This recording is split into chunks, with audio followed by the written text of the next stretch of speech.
Hey friends, it's Just the Gems, and I'm a giant Trails nerd. It's true, and I won't apologize for it. I love the Trails series so darn much. I hear the criticisms from those of you who haven't drunk the Kiseki Kool-Aid, how the characters talk too much, how it's all the power of friendship this and the power of bonds that. I get it, and I want you to know I hear you, but I don't care. That stuff doesn't bother me. I'm Trails pilled, and that's all there is to it. But that's not to say I don't have the ability to be at least somewhat objective about any individual game in the series, or that I don't have criticisms of my own. So with that in mind, let's talk about the newest entry releasing in North America, Trails through Daybreak 2. There has been a lot of discussion online in the Trails community about Daybreak 2 for years now, even. The long wait that's typically come between games in the Trails series might be coming to an end soon with the planned worldwide releases for future entries, but we're still in that period of lengthy turnaround where opinions can be formed about the game before it even gets its fair shot in this market. This is because there are people out there who will take a Trails game, run it through some machine translator, and spit out a version of the game with subtitles, I use the term loosely, that are truly horrible and not a good representation of what the characters are actually saying. Because of that, I don't take anything seriously that folks who play the game that way have to say about the story, the characters, or anything related to that. Maybe you like the machine translated stuff, that's fine, but I think it's slop and I won't go near it. And you've probably already left an angry comment and stormed off to another video by this point anyway, so you're not hearing any of this. Regardless, suffice to say, there were a sizable number of Trails fans that did not care for Daybreak 2. Despite personally feeling strongly about not paying attention to the naysayers who hated Trails through Daybreak 2, I tried my best to go in without preconceived notions. I think I was mostly successful. In a way, I think knowing the pre-release critical consensus helped me more clearly identify areas of weakness in the story, but even acknowledging some areas of weakness, I'm happy to say the vitriol was overblown. Is this game as compelling and exciting as its predecessor, Trails through Daybreak? No. But is it a solid Trails game? Yes. And is it a very weird Trails game?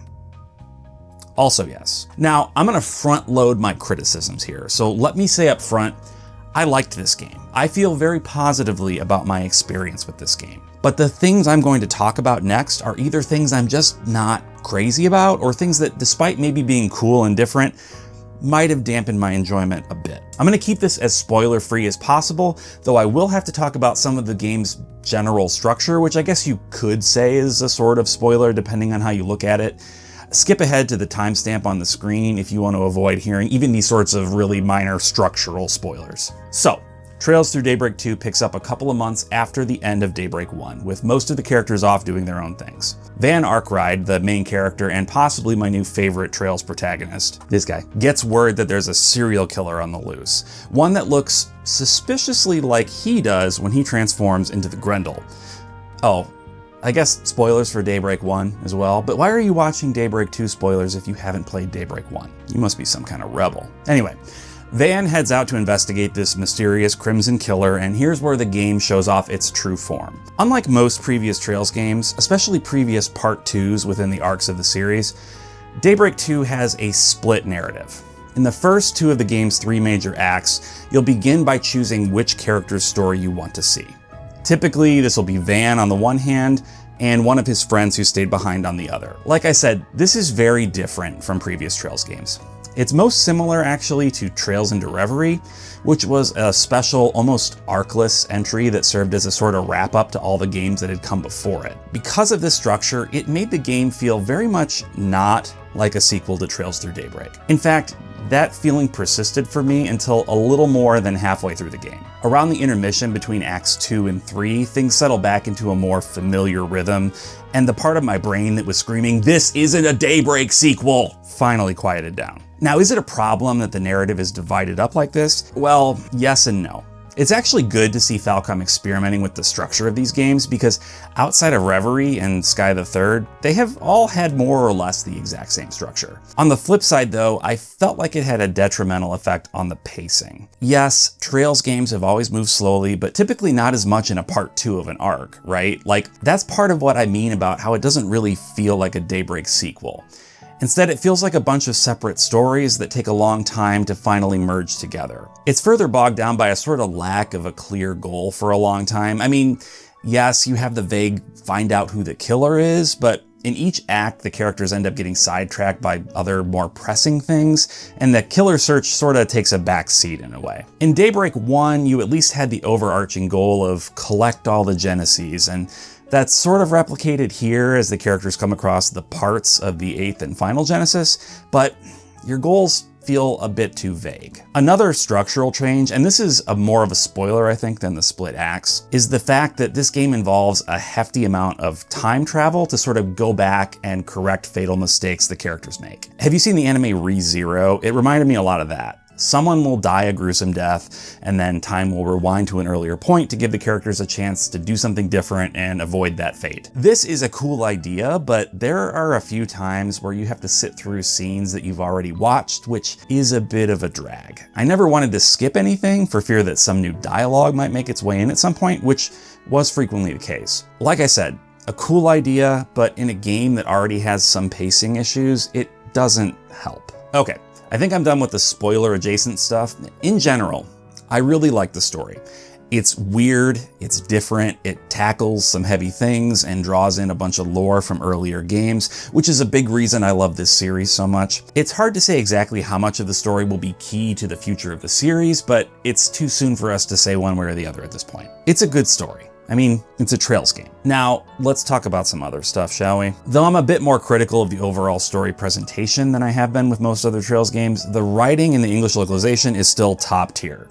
Dialogue feels as natural as if it was originally written in English, and the voice work by the English cast is some of the best they've put out. I know the localization debate will continue to rage on within the circus that is the internet, with some people preferring a literal, stilted translation because that's what they think Japanese should sound like, and people like me who prefer it to be good. And that's fine. I think healthy debate isn't bad for the arts as a whole.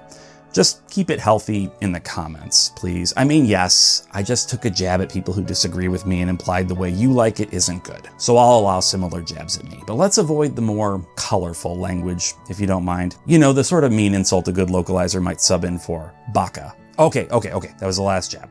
I'm done. Peace. The only tiny criticism I have about the localization is... this is silly. You're free to tell me this is silly. But it's been bugging me since Daybreak 1, and since I'm actually reviewing games now, I guess I should at least mention it. Some of the character battle cries are odd to me. You know the things that characters shout when their turn comes up? You've heard a bunch of them. "It's my turn" was one that I remember hearing a lot in the Cold Steel games, or like, "Now's my chance." Things like that. Starting in Daybreak, several characters started saying chance. Like just the word chance. My assumption is that the character in Japanese is saying chance, which is a loan word they took from English. It can mean chance, of course, or it can also be used as like an expression of a sudden opportunity presenting itself. Look, I'm not a localizer. I mostly read about localization stuff in my spare time as a hobby, so maybe I'm off base on some of the reasoning behind it. But to me, chance is just not something that an English-speaking character would ever say.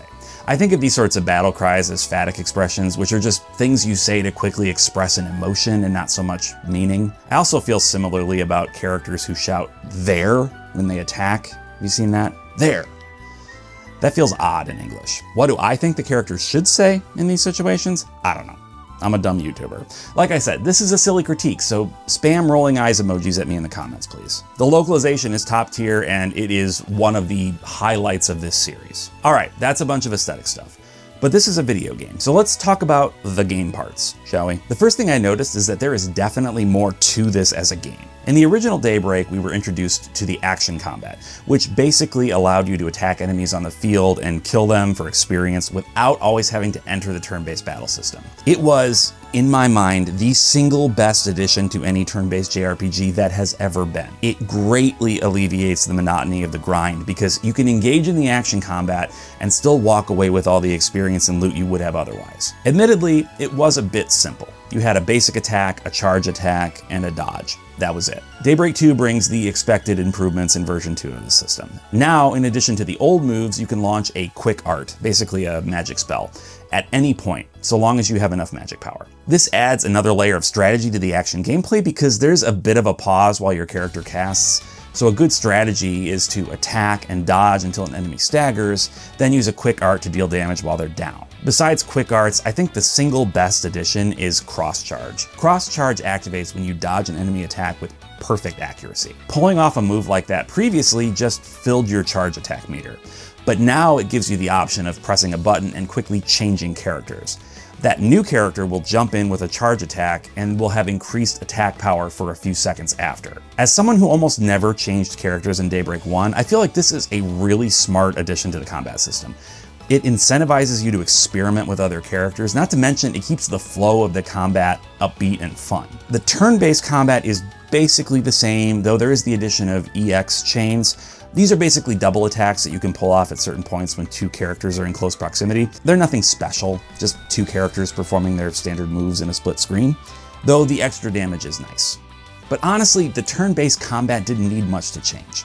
It's already the most refined version of one of the best turn-based systems in the industry. Outside of combat, what is there to do? Van is a Spriggan, or basically a fixer, and so a lot of the game's side quests involve you going around and solving people's problems. Like most Trails games, this unfortunately does tend to mean that you'll either A, end up running around the city talking to various people before finally circling back to the person who gave you the request, or B, heading into a mini dungeon to take down a big monster. However, Daybreak 2 does introduce a few new elements to the side quest game that are worth a mention. One is stealth missions. Okay, these aren't great, to be frank. You'll have to walk behind someone trying to keep your found meter from getting too high. They're not hard, but they take too long, and I never found them enjoyable. Another new addition is the occasional ability to control Theo, a drone that one of the characters uses in his attacks. There are certain missions where you'll get to control Theo in an area, gathering certain things or maneuvering through vents and dodging lasers. These sequences feel surprisingly refreshing, and they make a great addition to the Trails series side quest repertoire. I just wish there were more of them. The other big side quest change, though I don't think you can really call it that, is the Märchengarten. I think I'm saying that right, close to right. Märchengarten? Whatever. It's a virtual reality world, and it's most similar to the Reverie corridor from Trails into Reverie. Here, you'll fight your way through various floors that I'm pretty sure are randomly generated, and in each area you have to complete a certain task. Sometimes it's killing X number of monsters, or breaking X number of objects, or disarming X number of devices. The nice thing about these sections is you can kind of spend as much or as little time on them as you want. Because you're free to move on to the next area once you complete the objective, you can either rush through and do it and move on, or take your time and explore and find all the treasures. There are also a bunch of other ways you can use the Märchengarten to power up your characters. Shards you find throughout the areas can be traded in for random goodies in a sort of gacha type thing. These are primarily cosmetic items, but there's some useful stuff in there too, including skill stones that will let you power up your character's special moves.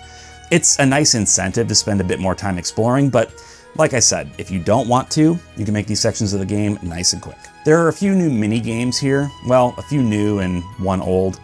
Fishing returns to Trails after its notable absence in Trails through Daybreak 1. In this game, you can cast your line anywhere with water, though there are certain fish-heavy areas you can find by scanning. You can also play basketball for some reason, a mini game I thought I was going to hate at first, but actually ended up kind of having fun with. And there's also 7 Hearts, a new card game. I'm gonna level with you. I did not understand 7 Hearts at all. Not one little bit. I tried reading the tutorial, but I still could not grasp it. If you somehow haven't done it already, this is where you'll want to go to the comments and mention how you can't believe how inept YouTube reviewers are. Look, I have no defense. I'm bad at video games, and I'm particularly bad at 7 Hearts. I don't know.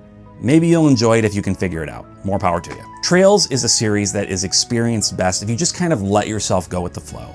As much as I love it as a whole, there are some points throughout where I feel like the energy starts to lag. There are maybe a few more of those parts in Daybreak 2 than in most other entries. But keep in mind, This is all serving the greater story, and the writers at Falcom have proven time and again that they don't throw things in for no reason. Remember when they made you fight the last boss of Cold Steel 4 twice for seemingly no good reason, only to blow your mind with an actual legit reason just one game later? They do stuff like this all the time.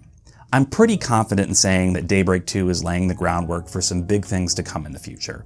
I know the series is starting to wind down, we've heard it'll be ending soon, and that's kind of sad in a way, but in another way, I'm really excited to see if they can stick the landing. It's gotta be an immense amount of pressure, but they haven't let me down yet. Not even here, and I have a feeling that trend will continue. Anyway, that's all for now. If you wouldn't mind liking the video to feed the algorithm and maybe throw a subscription my way if you're feeling generous, I'd greatly appreciate it. Thanks so much for watching, and until next time, bye.